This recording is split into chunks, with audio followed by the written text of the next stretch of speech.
হচ্ছে AGT Live 24/7। ये है AGT Live 24/7। This is AGT Live 24/7। 7 August বৃহস্পতিবার 2025 ইংরেজি।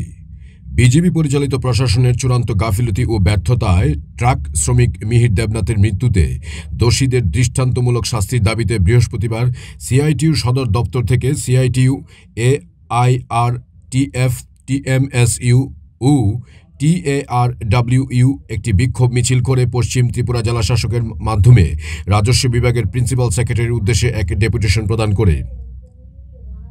Bureau Report, AGT Live 24/7। গত পরশু রাতে আপনারা জানেন একজন ট্রাক শ্রমিক একটা দুর্ঘটনা হয়। সেই দুর্ঘটনায় পতিত হওয়ার পর তাকে উদ্ধার করার ক্ষেত্রে রাজ্য সরকারের প্রশাসন, police administration, fire service, disaster management, দুর্যোগ মোকাবিলার টিম সমস্ত ক্ষেত্রে তারা একটা চরম ব্যর্থতা পরিচয় দিয়েছে। সে নিজে বেঁচে থাকার জন্য আর্তনাদ করল, 5 থেকে 6 ঘন্টা যাবৎ সে আর্তনাদ করে তাকে রক্ষা করার জন্য। সেখানে সরকারের কোনো ইনস্ট্রুমেন্টাল ব্যবস্থাপনা ছিল না। এটা একটা প্রকাশ্য জাতীয় সড়কের উপর ঘটনা, এমন না যে গোটা এলাকাটা, সেখানে মানুষ বেরিয়ে আসে, শত শত মানুষের সামনে সে মৃত্যুর কোলে ঢলে পড়ে।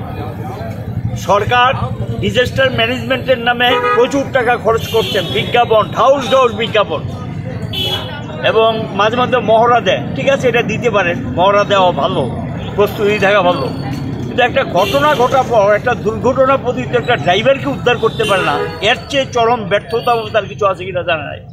এখানে কোনো দায়িত্বশীল সরকার আছে কিনা এটাও আমরা বুঝতে পারছি না। যারা বলছে যে এই বড় ধরনের দুর্ঘটনা যদি রাজ্যে হয় তাহলে কি করে মানুষকে রক্ষা করবে? এই যে বিভিন্ন রাজ্যে বড় বড় দুর্ঘটনা হয়, ট্রেন দুর্ঘটনা হয়, গাড়ি দুর্ঘটনা হয়, বড় বড় দুর্ঘটনা বা প্রাকৃতিক দুর্যোগ হয়, কোনো ক্ষেত্রেই তো সেখানে দেখা যাচ্ছে একটা ভালো ভূমিকা নিতে পারছে না। আর এই জায়গায় দেখা গেল একটা ড্রাইভারকে রক্ষা করতে পারলেন না। আচ্ছা, এটা তো মেনে নেওয়া যায় না।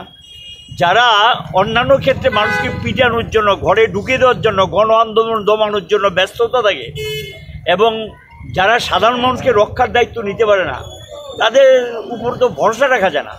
আমরা মনে করি যে ঘটনা ঘটে গেছে তাকে তো আমরা ফিরে পাবো না। আমরা প্রতিবাদ করছি যে এই যে দুর্বলতা যারা ধরা পড়েছে এবং যাদের কারণে এই ছেলেটা মৃত্যু হয়েছে, অল্প বয়সে একটা তরতাজা যুবকের মৃত্যু হয়েছে ড্রাইভার, এবং এর দায়িত্ব সরকারকে নিতে হবে, এবং যারা এটার সঙ্গে যুক্ত তাদেরকে চিহ্নিত করতে হবে, তাদের বিরুদ্ধে ব্যবস্থা নিতে হবে। ডিএম পর্যায়ের একজন ম্যাজিস্ট্রিয়াল এনকোয়ারি ব্যবস্থা করতে হবে, এবং চিহ্নিত করে খুব দ্রুততার সঙ্গে তাদের বিরুদ্ধে ব্যবস্থা নিতে। কারণ আমরা দেখেছি, আমাদের অতীত অভিজ্ঞতা ভালো না, অনেক তদন্ত দিয়েছেন, চিহ্নিত হয় না, রিপোর্ট প্রকাশিত হয় না, ব্যবস্থা নেওয়া হয় না। যেমন ধরুন এই যে একটা রথের মধ্যে ঘটনা ঘটল, বিদ্যুতের তার লেগে মারা গেল, আজও কিন্তু এটার কোনো কিছু মানুষ জানতে পারবো না। তো এখানেও মানুষ আশঙ্কা বোধ করছে। আমরা এর প্রতিবাদী আজকে রাস্তায় বেরিয়েছি যে এটা চলতে পারে না, এবং এটা সাধারণ মানুষও। আমরা দেখলাম সেদিন আরেকটা ঘটনা। ঠিক আছে, একটা ঘটনা যদি একজন প্যাসেঞ্জারের সঙ্গে আরেকজন প্যাসেঞ্জার উৎকোপ ব্যবহার করে, মোটেই সেটা সমর্থনযোগ্য না। বিশ্রামগঞ্জে দেখা গেল গাড়িগুলো ভাঙচুর হলো, এবং পুলিশ এগুলি রক্ষা করার জন্য ব্যবস্থা, থানার নাকের ডগায় কিন্তু ঘটনা, এবং বিশ্রামগঞ্জ মোটর স্ট্যান্ডে ঘটনাটা ঘটল। এইভাবে দেখা যায় একের পর এক শ্রমিকদের উপর আক্রমণ সংঘটিত হচ্ছে, একের পর এক ঘটনা সংঘটিত হচ্ছে, কোনো ব্যবস্থা তারা নিতে সক্ষম হচ্ছেন না। কাজে পরিবহন শ্রমিকরা নানা দিক থেকে তাদের পেশা আক্রান্ত, এবং তার সঙ্গে তাদের দৈনন্দিন রাস্তাঘাটে চলাফেরার ক্ষেত্রে কোনো নিরাপত্তা নেই। সবটা মিলিয়েই আজকে এই প্রতিবাদ মিছিল আমরা করছি, এবং তার সঙ্গে ওই পরিবারটার একটা দায়িত্ব সরকারকে বহন করতে হবে। কারণ সরকারি অবহেলার জন্যই তার মৃত্যু ঘটেছে, কাজে তাকে রক্ষা করতে সরকার ব্যর্থ হয়েছেন, এবং এই পরিবারের সম্পূর্ণ দায়িত্ব সরকারকে গ্রহণ করতে হবে। আমরা এই দাবিগুলো নিয়ে আজকে প্রিন্সিপাল সেক্রেটারি রাজস্ব সচিবের কাছে মেমোরান্ডাম 4 PM পাঠিয়ে দেওয়া হবে।